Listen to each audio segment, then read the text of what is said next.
दिए से मिटेगा न मन का अंधेरा। धरा को उठाओ, गगन को झुकाओ, कुछ बड़ा उपक्रम करना होगा। क्या है बड़ा से बड़ा उपक्रम इस जगत में? धरा को उठाने और गगन को झुकाने से भी बड़ी बात इस दुनिया में क्या है? अपने को मिटाओ, ये मैं भाव जाने दो। यही पर्दा है, यही ओट है, यही दीवाल है। इसे गिरा दो और तुम रोशनी ही रोशनी हो। रोशनी तुम्हारा स्वभाव है। और जैसे सोने को डाल देते हैं आग में और कंचन हो जाता, कुंदन हो जाता, शुद्ध हो जाता, ऐसे ही अपने को भी आग में डालना सीखो। ऐसे ही अपने को भी जलाना होगा। परवाना बनो।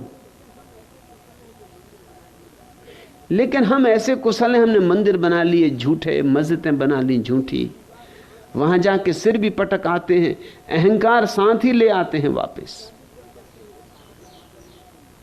पूजा भी कर लेते हैं, प्रार्थना भी कर लेते हैं, नमाज भी पढ़ लेते हैं, और झुकता नहीं भीतर कोई भी, जरा नहीं झुकता।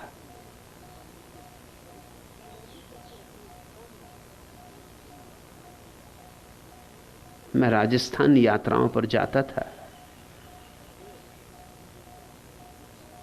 तो अजमेर पर काफी देर गाड़ी पड़ी रहती थी, गाड़ी बदलनी पड़ती थी। सांझ का वक्त, और अजमेर, और बहुत से मुसलमान यात्री भी होते। वो जल्दी जल्दी अपना मुसल्ला बिछा के प्लेटफॉर्म पर नमाज में लग जाते, सांझ की नमाज। मैं भी घूमता देखता रहता, मैं बहुत हैरान हुआ। वो नमाज भी पढ़ते जाते, पीछे लौट लौट के भी देखते जाते कि गाड़ी कहीं छूट तो नहीं रही। मेरे ही डब्बे में एक सज्जन थे, उनसे थोड़ी मुलाकात भी हो गई थी, साथ ही चल रहे थे कोई 10-12 घंटों से। वो भी अपना मुसल्ला बिछाए नमाज कर रहे थे, बीच बीच में लौट के देखते जा रहे थे। मैं उनके पीछे जाके खड़ा हो गया और उनके सिर को मैंने सीधा कर दिया। उस समय तो कुछ भी नहीं बोले, नाराज तो बहुत हो गए, बना गए कि नमाज में किसी का सिर, जल्दी से नमाज पूरी की। हो कहा, आप आदमी कैसे, आपने मेरा सिर क्यों जोर से घुमा दिया? इतनी जोर से घुमाया है कि मेरी गर्दन में दर्द हो रहा, और नमाज में ऐसा किया जाता है। मैंने कहा, तुम नमाज में जो कर रहे थे वो गलत था कि मैंने जो किया वो गलत था? तुम पीछे लौट लौट के क्या देख रहे थे? तुम नमाज पढ़ रहे थे कि गाड़ी छूट तो नहीं गई ये देख रहे थे? ये दोनों बातें एक साथ नहीं हो सकती। अगर गाड़ी ही छूटने का डर है तो नमाज ही किस लिए पढ़ रहे हो? और अगर नमाज में डूब गए हो तो एक गाड़ी क्या 1000 गाड़ियां छूट जाएं, क्या ले जाएंगी?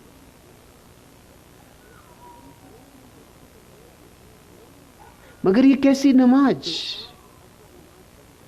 मैंने उन सज्जन से कहा कि अकबर नमाज पढ़ने बैठा है जंगल में, भटक गया है, शिकार करके लौट रहा है, रास्ता नहीं मिल रहा है, सांझ हो गई, नमाज पढ़ रहा है। और एक स्त्री अल्हड़ युवती भागी हुई आई, उसको धक्का देती हुई, वो धक्के में गिर भी गया, भागती ही चली गई। बड़ा नाराज हुआ अकबर। एक तो सम्राट, दूसरा नमाज पढ़ रहा हो।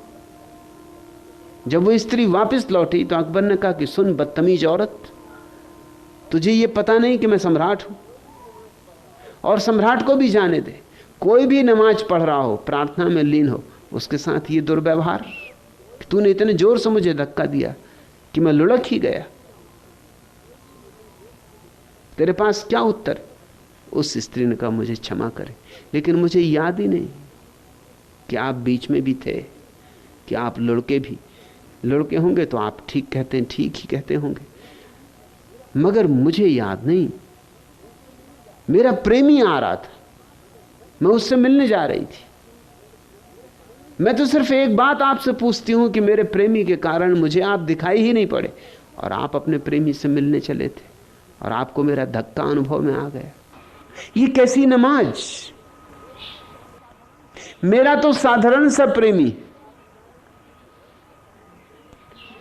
उसके लिए दीवानी हुई भागी जा रही थी, क्योंकि वर्ष भर बाद वो लौट रहा है शहर से, राह के किनारे उसका स्वागत करना। तो मुझे तो कुछ याद नहीं, मैं बेहोश थी। मुझे पता नहीं कब आप आए, कब आप बीच में पड़े, कब आपको धक्का लगा। क्षमा करें मुझे, मगर इतना मैं याद दिलाऊं कि आप किस तरह अपने परम प्रेमी से मिलने गए थे कि मेरा धक्का लगा और आपको याद रहा। अकबर ने लिखवाया है अपने संस्मरणों में कि उस स्त्री की बात मुझे फिर कभी भूली नहीं। मेरी नमाज छूटी थी, प्यारे से मिलने चले हैं, फिर क्या याद। मगर कौन प्यारे से मिलने चला है? हमारी दीपावलियां झूठी, हमारे निर्वाण लाडू झूठे, हमारे मंदिर मस्जिद पूजा के उपक्रम झूठे। हमने सब ऊपर ऊपर के आयोजन कर लिए। इतने सस्ते से नहीं होगा, स्वयं को मिटाने की कीमत चुकानी पड़ती। जो हीरा बहुत काट पीट सहता है, जिस पे खूब घन पड़ते, वही शुद्ध हीरा हो जाता है, फिर उसे वापस नहीं लौटना पड़ता। मिटो, क्योंकि मिट के ही तुम हो सकोगे। यह संसार अग्नि है, जलो।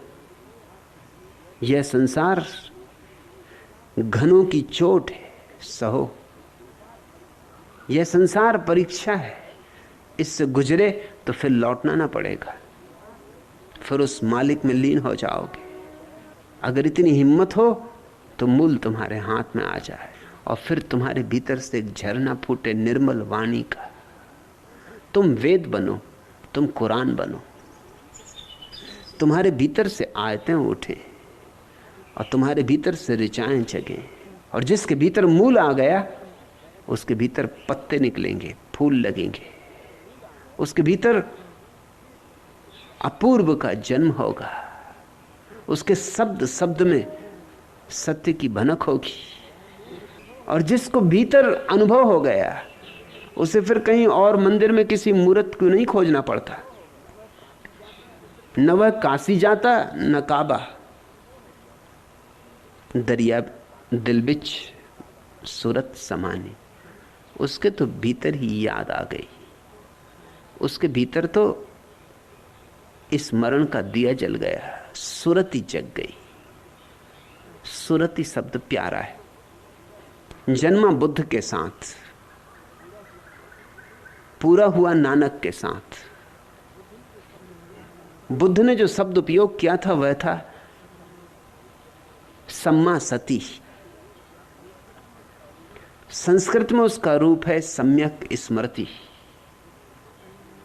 फिर सम्मा सती प्रयोग होते होते हुए घिसते घिसते लोक भाषा में सुरति हो गया। सुरति का अर्थ होता है याद, प्रभु की याद। दरिया दिल विच सूरत समानी। मिटो तो तुम्हारे भीतर ऐसा अहिर्निश नाद उठे, सोते जागते उपनिषद गूंजें तुम्हारे भीतर।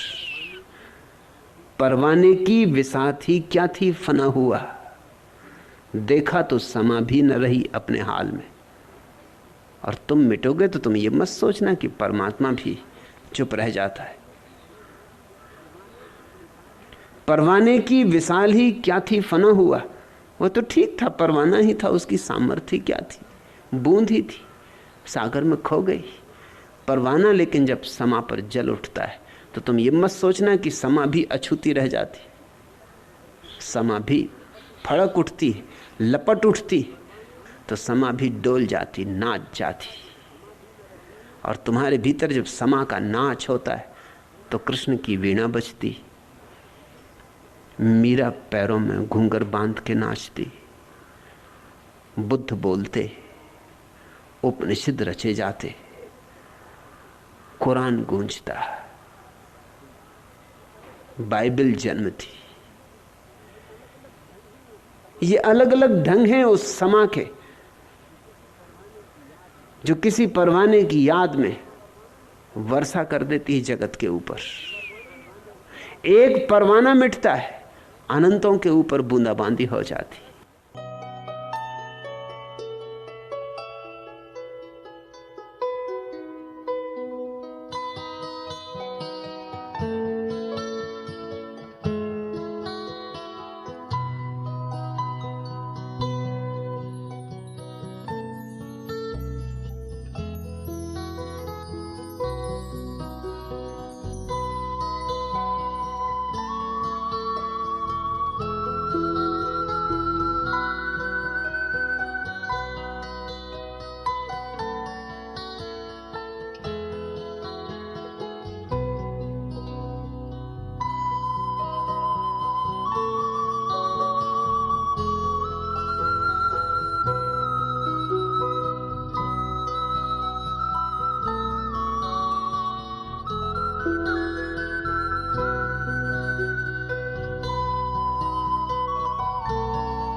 दूसरा प्रश्न, क्या उपासना का कोई भी मूल्य नहीं है? और यदि मूल्य है तो फिर विरोध क्यों? किसने कहा उपासना का मूल्य नहीं? हां, तुम जिसे उपासना समझते हो उसका कोई मूल्य नहीं, मगर वह उपासना ही नहीं। उपासना शब्द को ही समझो जरा। इसका अर्थ होता है पास में आसन मार के बैठ जाना, उपासन। तुमने जरा इसका अर्थ पे भी गौर किया? कितना प्यारा अर्थ है। किसके पास आसन मार के बैठ जाना?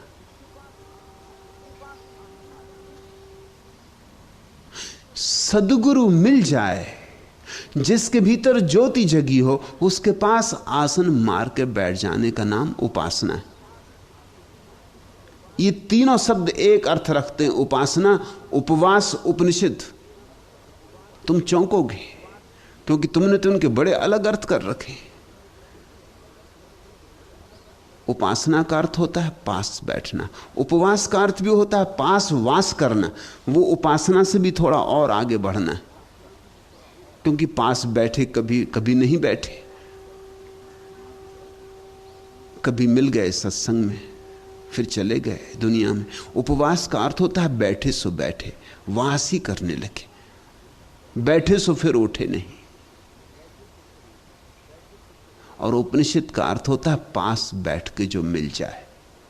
वो जो संक्रमण होता है वो और आगे की बात है, क्योंकि तुम बैठ ही गए, इतने से कुछ नहीं होता। जब धीरे धीरे तुम्हारा चित्त बिल्कुल शून्य हो जाएगा, बैठे बैठे जब तुम मिट जाओगे, तब उपनिषद घटित होता है। उपनिषद का अर्थ होता है गुरु से शिष्य की शून्यता में जब ज्योति का प्रवेश होता है,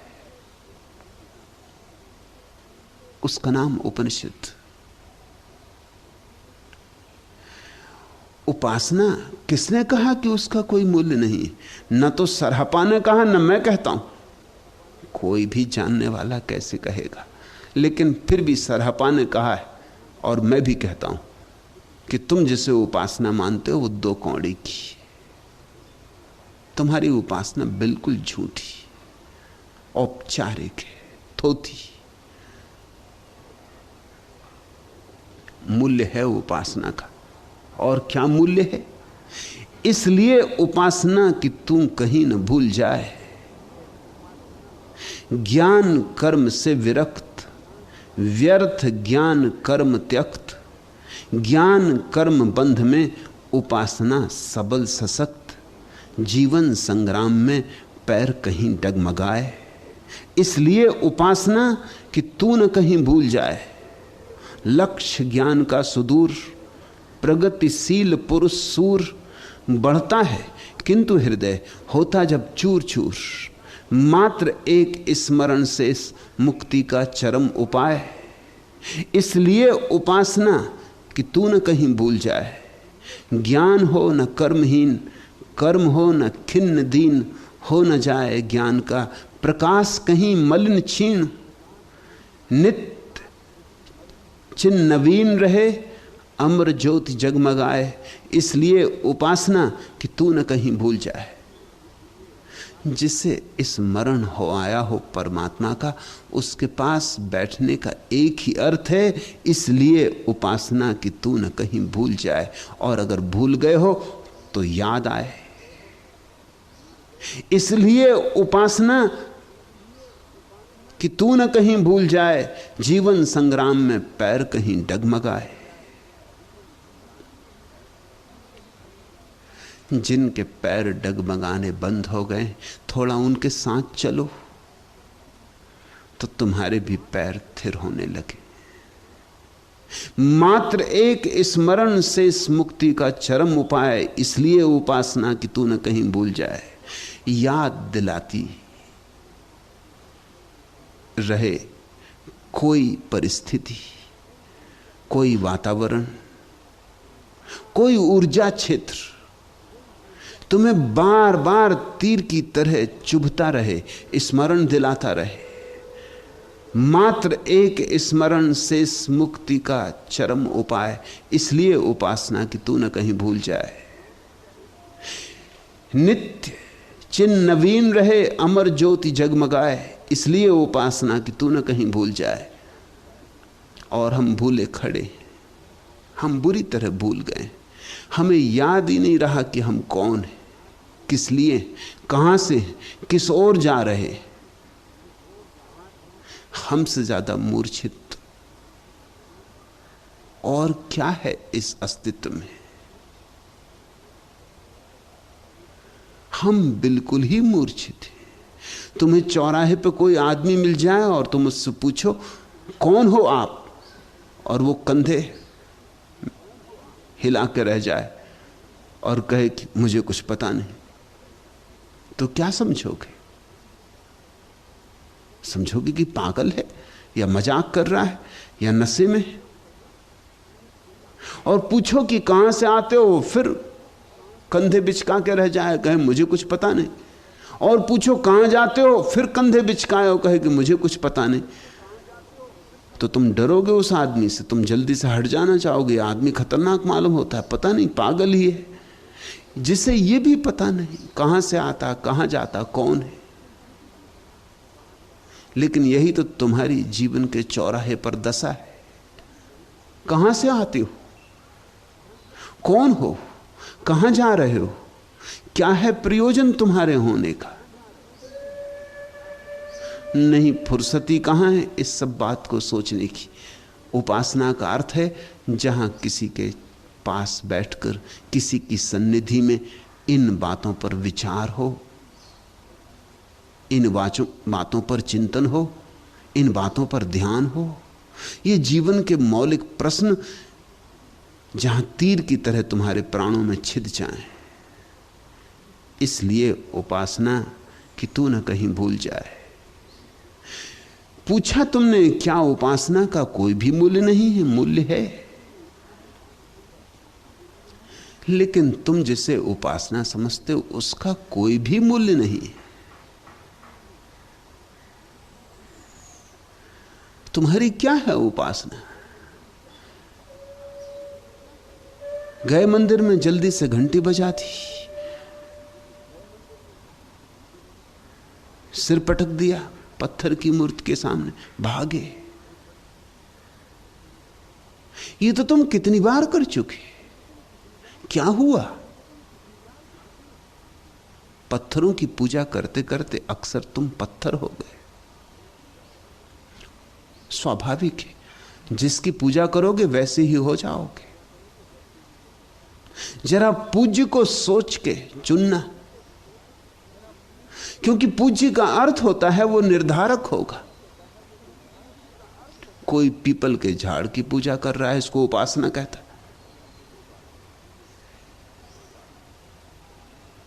किसी ने पत्थर की मूर्ति बना ली, उसकी उपासना कर रहा है। कोई शास्त्रों की उपासना कर रहा है, कोई कुछ। जीवंत ज्योति खोजो, कहीं कोई बुद्ध मिल जाए उसे खोजो, कहीं कोई सरहपा मिल जाए उसे खोजो, कहीं जहां जागरण हुआ हो, जहां सुबह हो गई हो, उससे संबंध जोड़ो, सेतु बनाओ।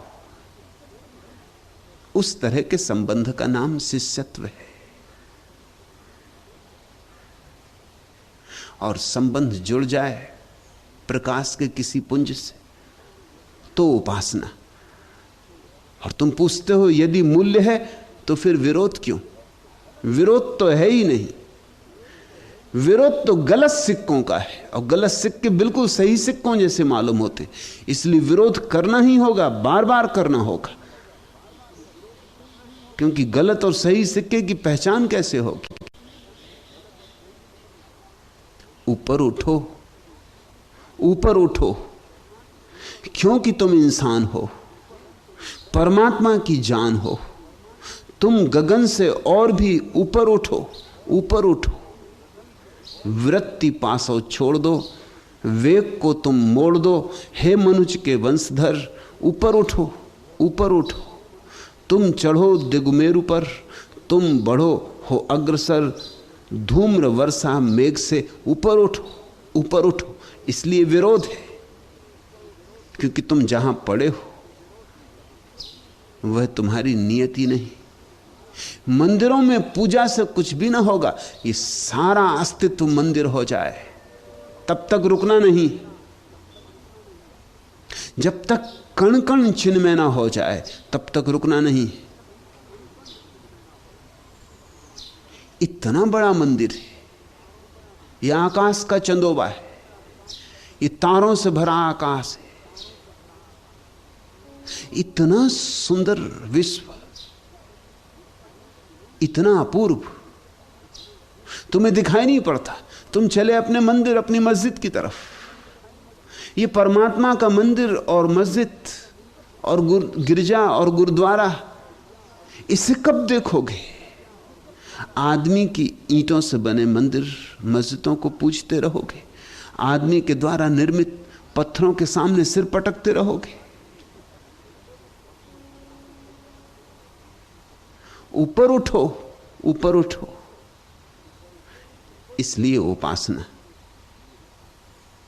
कि तुम्हें कोई याद दिलाता रहे।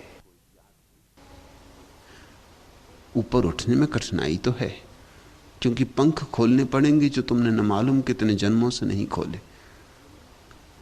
और अनंत आकाश का विस्तार भयभीत करता है, कपाता है, डराता है। तुम घोंसलों में छिपने के आदी हो गए हो, इसलिए तुम सस्ती बातों से राजी हो जाते। बना लिए मिट्टी के गणेश जी, कर ली पूजा, निपटारा हो गया। और अगर कोई कहे कि तुम क्या कर रहे हो, तो तुम्हें चोट लगती, तुम्हारे अहंकार को चोट लग जाती। अभी कुछ दिन पहले मैंने कहा कि मोहम्मद ने सारी मूर्तियों का विरोध किया है, और ठीक किया है, क्योंकि उस परम की कोई मूर्ति नहीं बन सकती। उस परम को किसी रूप में नहीं समाया जा सकता। लेकिन फिर मुसलमान हैं कि काबा के पत्थर की पूजा कर रहे हैं। ये तो मोहम्मद की खिलाफत हो गई, ये तो मोहम्मद से दुश्मनी हो गई। मैं मोहम्मद के पक्ष में हूं, इसलिए मैंने ये कहा। लेकिन मुसलमान इकट्ठे हो गए जामा मस्जिद में कि मैंने मोहम्मद का विरोध किया है, मैं काबा के पत्थर के खिलाफ बोला हूं। मैंने मोहम्मद का विरोध नहीं किया, मैं मोहम्मद का पक्षधर हूं, इसलिए काबा के पत्थर की मैंने बात उठाई। अब इससे क्या फर्क पड़ता है? कि तुम एक गढ़े हुए पत्थर को पूजते हो कि अनगढ़े पत्थर को पूजते हो। बात तो पत्थर को पूजने की,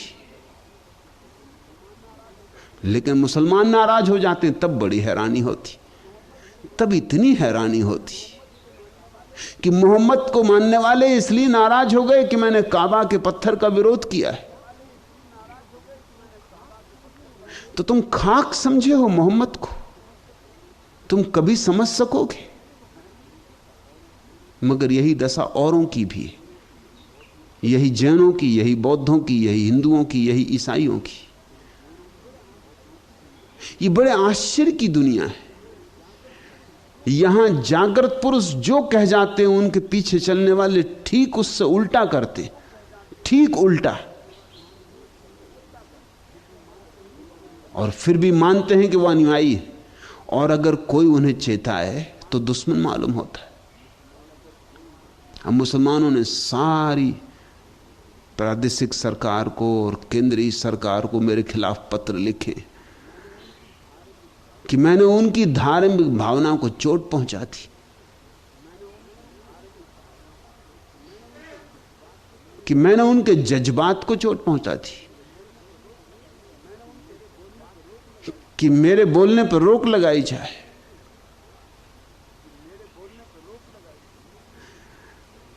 अगर इस तरह के लोगों को मोहम्मद से मिलना हो जाए तो ये मोहम्मद के खिलाफ भी यही तरह का शोरगुल मचाएंगे, क्योंकि मैंने जो कहा वह वही है जो मोहम्मद ने कहा। लेकिन ऐसा ही अंधापन है आदमियों का। उपासना का विरोध नहीं किया जा रहा है यहां, लेकिन कई बार तुम्हें लगेगा कि विरोध किया जा रहा है।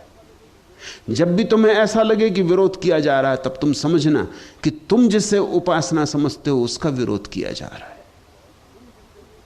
एक और भी उपासना है बुद्धों की, उसका तो कैसे विरोध किया जा सकता है? और विरोध इसलिए किया जा रहा है कि तुम्हें सच्ची उपासना उपलब्ध हो सके।